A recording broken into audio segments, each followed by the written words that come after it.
I got Speedling as well. I forget if I did that as a response or whatever. But anyway, I was able to hold it off with Roaches and Speedlings. So that kind of canceled out the aggression. And it turned into a macro game. And again, he had a really strong timing push. And he caught me out of position. But I pulled back, and he just didn't go fast enough. He pulled back. Then he kind of came out again. So I just beat it back and then overwhelmed him. Oh, I got Broodlords out. And so that kind of sealed the deal. And then the last game on Metalopolis, just, again, it was really, really close. Like, I forget what happened early game, but somehow I got on the back foot, and he forced my third to cancel, and there wasn't really much I could do, so I put the third back up, tried to re-macro. He went out and killed it again just because my army was really weak. Oh, I saw him going Banshee, and I overreacted. I made too many queens, and then he didn't actually use them for anything, so that wasn't very good. But his army composition wasn't very good. I think he only had, I don't even know if he had Thors, and he didn't have many Marines. So I switched to Muta, but he actually attacked while that was happening and killed my third. So I figured I had lost. Then I double expanded again while harassing him a bit, and I think he kind of panicked. Like, he could see that the game would slip away if he didn't do something fast, but he went too fast. So I was able to just take out all his anti and then clean up with my Mutas. And from there, then I got the expansions back up, and he was still stuck on 2 base. I kept countering his third, and then I just kind of overwhelmed him. Totally crazy. So let's talk about the finals here. You versus Tester again. Yep. And your 2 losses, kind of interesting. Both times it was the same type of cannon rush.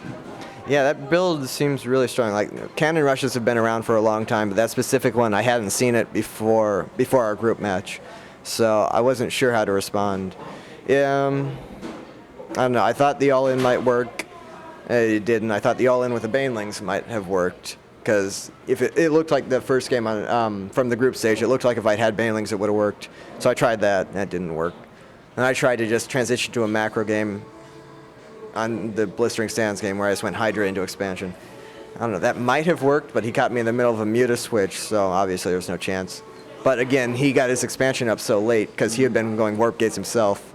And that was like the best possible situation for me, and he still had the buttload of units, and I didn't have many at all. I don't know.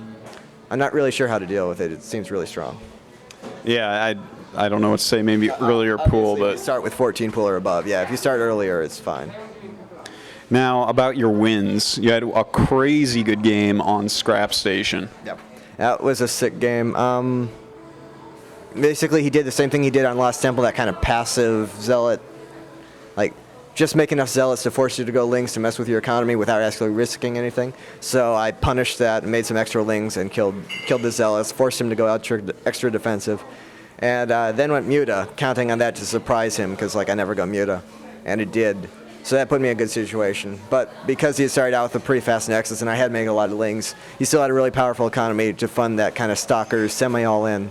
So that was a really close moment for a while there. But once I held it off, I was pretty comfortable. I knew he was going to be really hard all in because he was still stuck on 2 bases. His main was mining out.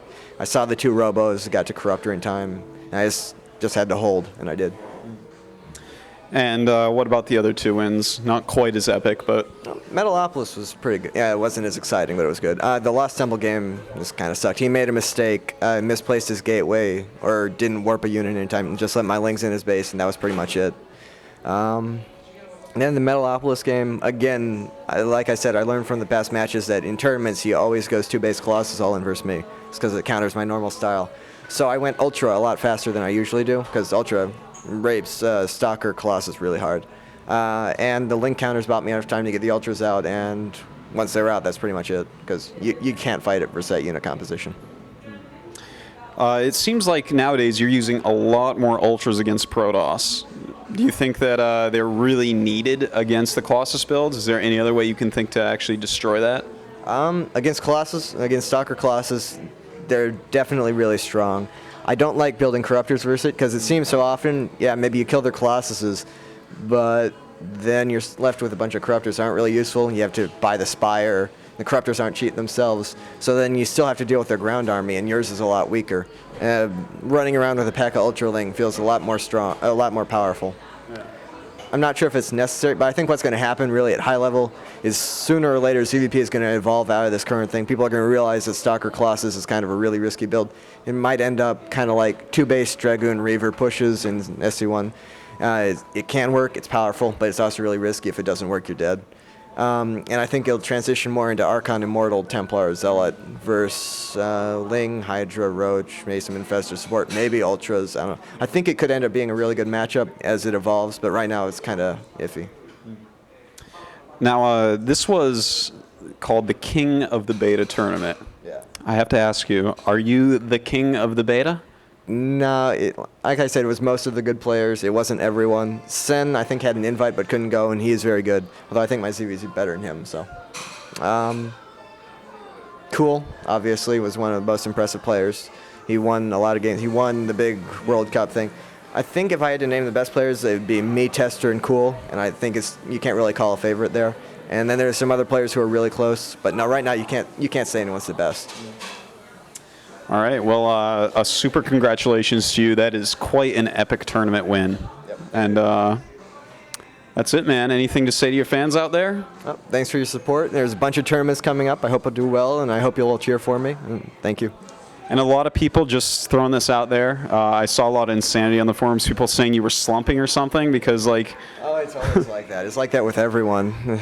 Yeah, a couple of people lose games. There's a lot of good players. There's a lot of factors that go beyond skill or anything else. You can have a bad day. That doesn't mean you're slumping. Just when someone loses a few games, it means they lost a few games, and that's it. All right, a very agitated IdrA. All right, well, thank you very much for the interview, and congratulations. Anything that you have planned to do with that money? Nothing in specific. I save most of my winnings because we sit in the CJ house all day. I don't get to spend anything. All right, well, excellent. Thanks, and good luck to you in the future. Thank you.